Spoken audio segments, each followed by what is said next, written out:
हरे कृष्णा। कुछ तपस्या मत करो, कुछ वैराग्य मत करो, बस जो सुख दुख मिलता है उसमें अपने आप को संतुष्ट करो। इतने में ही माया से पार हो जाओगे। ये भवसागर से पार होने का सरल उपाय है, परंतु वैसा संतोष नहीं हो पाता। अगर सब कुछ भगवान की कृपा मान लोगे तो सीधे भगवान के पास पहुंच जाओगे। जीवन की कृपा है, मृत्यु की कृपा है, जो कुछ घट रहा है सब कृपा है। इससे कृपा से अलग कुछ नहीं है। गीता में भगवान ने कहा है, सम दुख सुख स्वस्थ समलोष्टा समकांचन तुलस्प्रिया प्रियो धीरस्तुल्य निंदात्म संस्तुति। दुख सुख को समान मान लो, स्वर्ग मिट्टी के बराबर मान लो, मान अपमान को बराबर मान लो। कोई निंदा कर रहा है या प्रशंसा कर रहा है उसे समान मान लो, तो इतने से ही माया से छूट जाओगे, गुणातीत बन जाओ। लेकिन हम लोगों की आदत अनादिकाल से है, सुख से प्रसन्न होना, दुख से रोना, जन्म मरण आदि को बराबर नहीं। भागवतम में आया है, यस्य यदु दैवविहितं सतेन सुख दुःख्यो आत्मानं तोष्यं देहि तं सह पारमृच्छति। अगर अनुकूल प्रतिकूल परिस्थिति का समान मान लिया जाए तो भगवान मिल जाए। इसलिए हर परिस्थिति को भगवान की कृपा मान लो।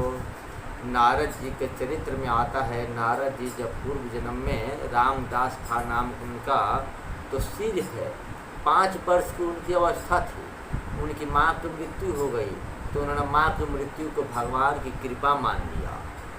तदा ततःमिष्य भक्तानां समीपस्ततः अनुग्रहमन्यमानः प्रतिष्ठं दिशमुतराम्।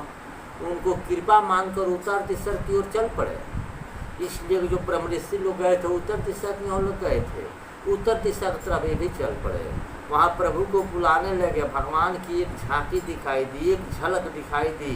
उसके बाद आकाशवाणी हुई, अभी तुम्हें साक्षात दर्शन नहीं होगा, अगले जन्म में अगले जन्म में तुम्हें दर्शन दूंगा। इसलिए तुझको एक झांकी दिखा दिया, तुझको विश्वास हो जाए कि भगवान हैं, परमात्मा हैं, परमेश्वर हैं, तेरा विश्वास न खत्म हो जाए। किसी शायर ने बहुत कहा है, तेरी कृपा का क्या करें, कृपा ही परलय है, कृपा ही सृजन है। कृपा ही परलय है, कृपा ही सृजन है। मनुष्य कुछ भजन साधन न करे, सिर्फ भगवान जो कर रहे हैं उसमें संतुष्ट रहना सीख ले, इतने से ही भवसागर पार हो जाएगा।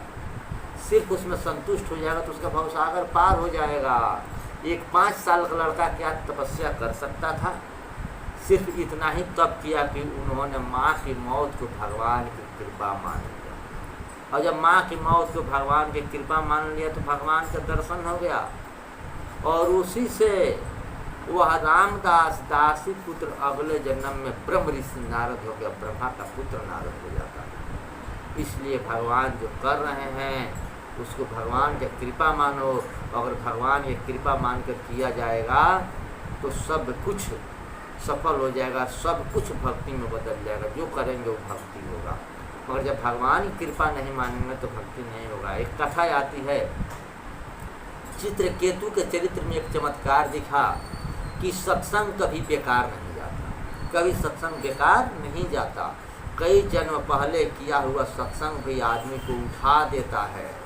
चित्रकेतु को सत्संग मिला था, जब उसका लड़का मर गया था तब नारद जी और अंगिरा जी गए, उन्होंने उसे सत्संग दिया कि राजन भक्ति करो, जीवन मरण तो आना जाना लगा रहता है, जो आता है वो जाता है, जो जाता है वो आता है, तो चक्र चलते रहता है, इसमें आते जाते रहते हैं।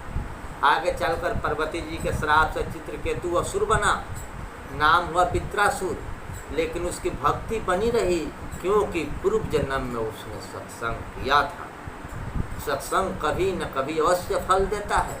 इसलिए जो लोग सत्संग करते हैं वे मर भी जाएंगे, चाहे 10 जन्म भले ही लग जाए, लेकिन यही सत्संग उनको उठा देगा। इसलिए सत्संग मोक्ष से बड़ा है। इसलिए गोस्वामी जी ने रामचरितमानस में कहा है, तात स्वर्ग अपवर्ग सुख धैर्य तुलायक अंग अतुल न ताहि सकल मिली जो सुख लो सतसंग। एक लौ यानी एक क्षण का 9वां भाग को एक लौ कहते हैं। उतना भी अगर सत्संग मिल जाता है तो अभी मोक्ष से बड़ा है।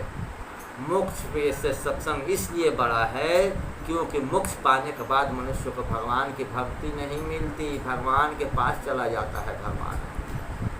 और भगवान की भक्ति में मोक्ष से करोड़ों गुना अधिक सुख है। जो भक्त लोग होते हैं मोक्ष नहीं चाहते हैं, वो कहते हैं कि प्रभु बार बार हमको जन्म दीजिए और बार बार अपनी भक्ति दीजिए और अपनी चरणों की सेवा दीजिए। इसलिए मोक्ष से कितना, तो मोक्ष से लाख गुना बड़ा भक्ति है, करोड़ों गुना अधिक सुख है भक्ति में। मोक्ष से करोड़ों गुना अधिक सुख भक्ति में है। इसलिए भक्त लोग भक्ति मांगते हैं, मोक्ष नहीं मांगते हैं। हरे कृष्णा।